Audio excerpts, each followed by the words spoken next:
লড়াই যদি করতে হয় এরা করতে তৈয়ার থাকবে, এরা যদি জীবন দেওয়া লাগে জীবন দিতে তৈয়ার হয়ে যাবে। ইসলামের জন্য, দ্বীনের জন্য জীবন দিতে প্রত্যেকটা মুসলমানের একভাবে একসাথে লড়াই করা ইমানি দায়িত্ব, ঠিক কিনা বলে? লড়াইয়ের ওই ময়দানেতে যেতে তোমাকে হবে, প্রয়োজনে সব রক্তটুকু জমিনেই ঢেলে দেবে। লড়াইয়ের ওই ময়দানেতে যেতে তোমাকে হবে, প্রয়োজনে সব রক্তটুকু জমিনেই ঢেলে দেবে। তবুও তোমায় লড়তেই হবে, মানিবে না পরাজয়। তবুও তোমায় লড়তেই হবে, মানিবে না পরাজয়।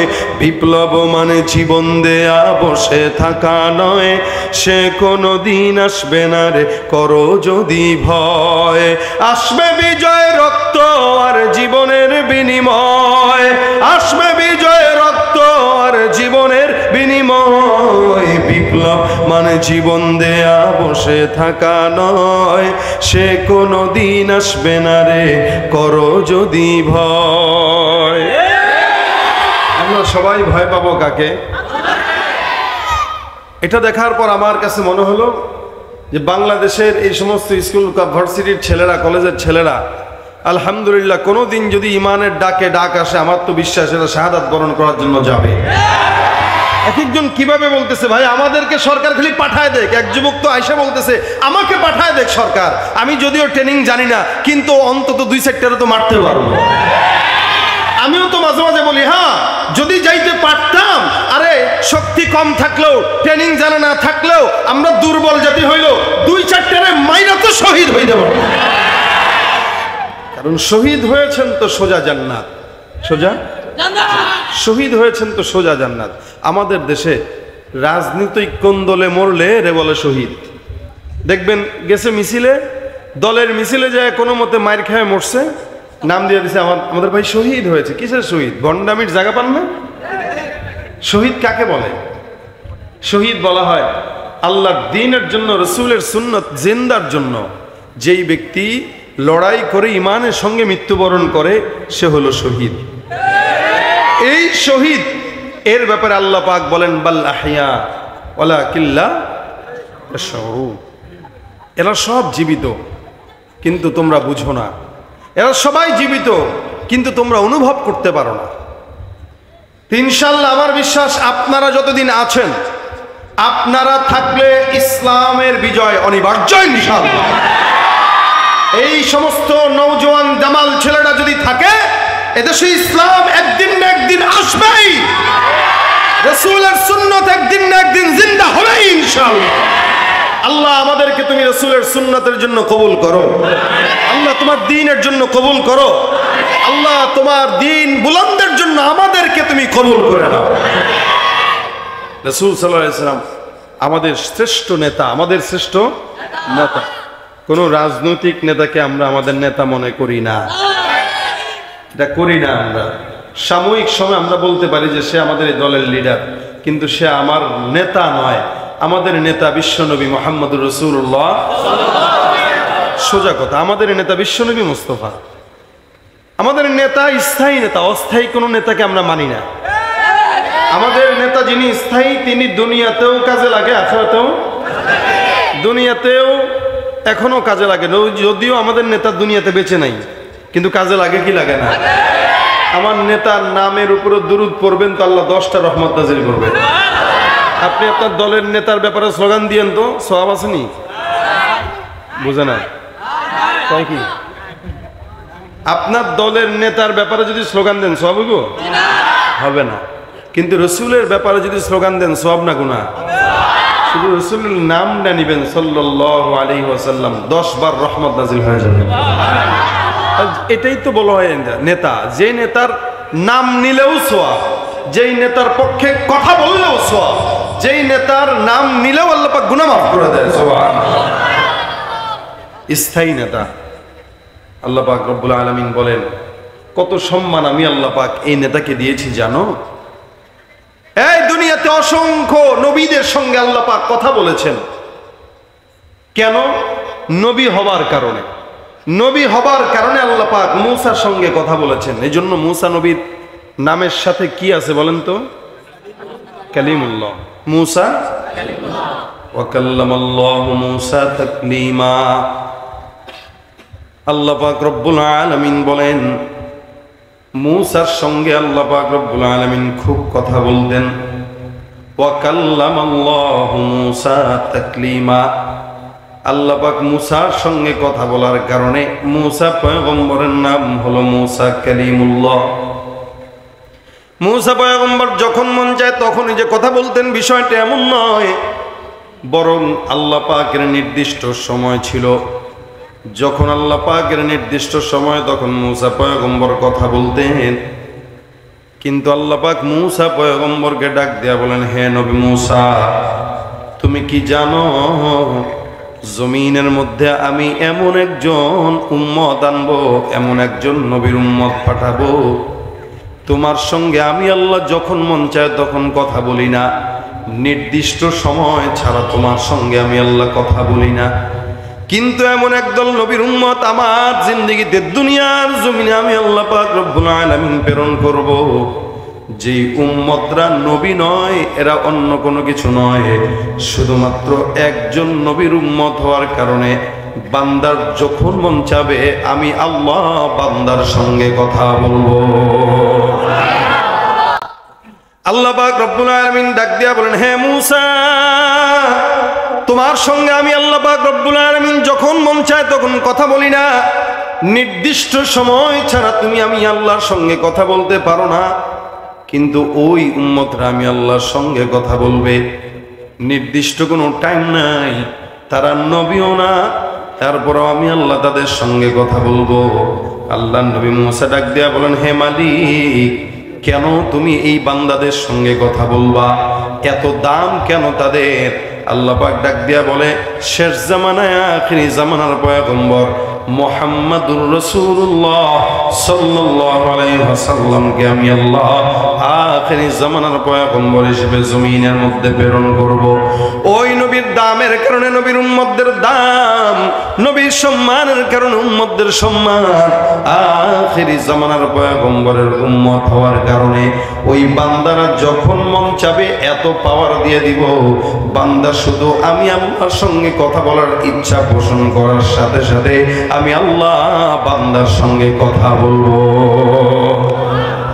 ভাইরা আমার খুব বুঝেন, আমাদের সঙ্গে কথা বলবেন কে? আল্লাহ পাক রব্বুল আলামিন আমাদের সঙ্গে কথা বলবে।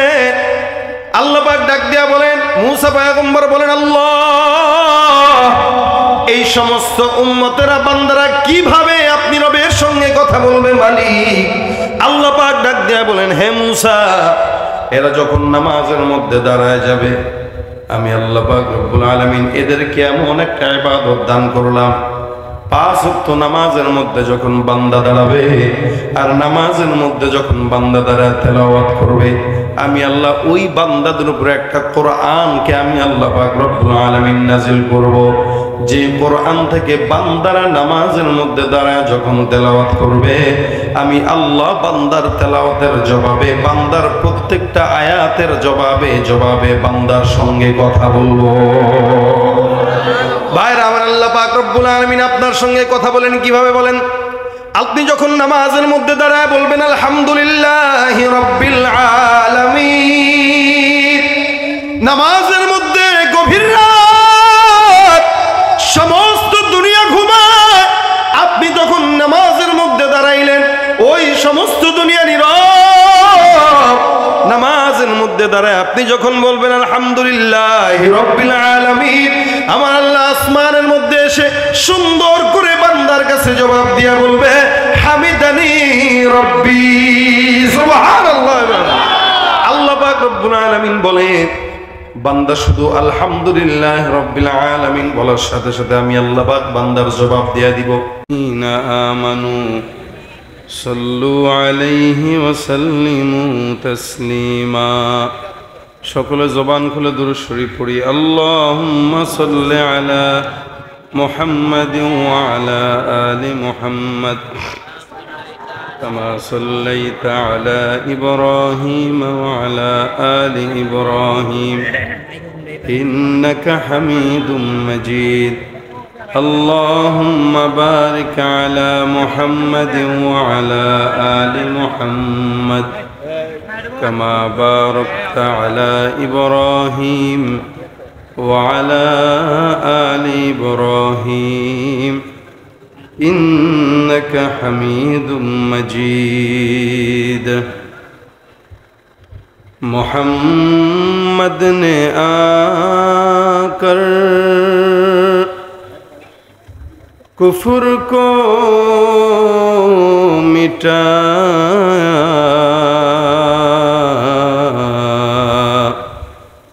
कुफ्र को मिटाकर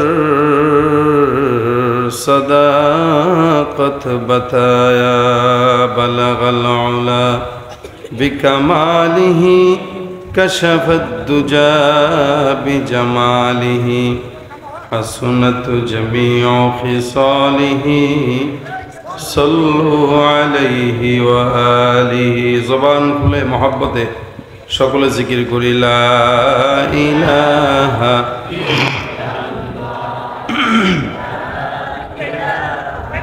ইল্লাল্লাহ লা ইলাহা ইল্লাল্লাহ লা ইলাহা ইল্লাল্লাহ লা ইলাহা লা ইলাহা ইল্লাল্লাহ লা ইলাহা লা ইলাহা ইল্লাল্লাহ মুহাম্মাদুর রাসূলুল্লাহ সাল্লাল্লাহু আলাইহি ওয়াসাল্লাম। আলহামদুলিল্লাহ। মিঠাই ভাঙা মধ্যপাড়া বাইতুল ফালাহ কেন্দ্রীয় জামে মসজিদের উন্নয়ন প্রকল্পে যুগলকে একত্রিত হয়ে বসার তৌফিক দান করেছেন। কালিমাতুশ শুকর আদায় করে জবান খুলে সকলে বলি আলহামদুলিল্লাহ। আপনারা এতক্ষণ যাবৎ বসে আছেন, আপনাদের কষ্ট হচ্ছে? আওয়াজ হচ্ছে না? সজাগ আছেন? মাইকটা মানে ভালো না, আমি বুঝতে পারছি, কিন্তু আপনার সেটিংটা ভালো না। আমার কানেও সাউন্ড নাই, আমার গলা যে, হ্যাঁ আপনি একটু রিভার্ব দেন, সাউন্ডটা ভাষা না দেন। আর ওই মনিটর দেন নাই কেন?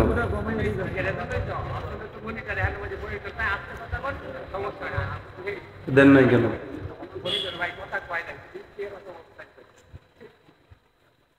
কি করবো, যেমন হাসি দেওয়ার কথা বলতেছে।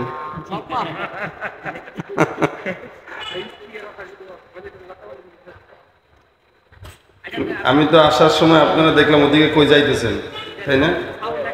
চেক করার জন্য আওয়াজ বাড়া নাই, টোটাল আওয়াজ বাড়ানো, ফুল আউটপুট বাড়ানো। হ্যাঁ, ইস মনিটরটা হলে যে কি সুন্দর হইত। একটু ভোকালটা বাড়ানো, সামিং যেন না হয়ে গেছে। এই যে আপনারা যারা একটু বসেন, সবাই বসেন, সব যুবক ভাইরা বসবে। আমি ইনশাল্লাহ আপনাদের সামনে যতক্ষণ আছি ততক্ষণ আপনারা আওয়াজ সিংহের মতো দিয়ে থাকতে হবে, পারবেন?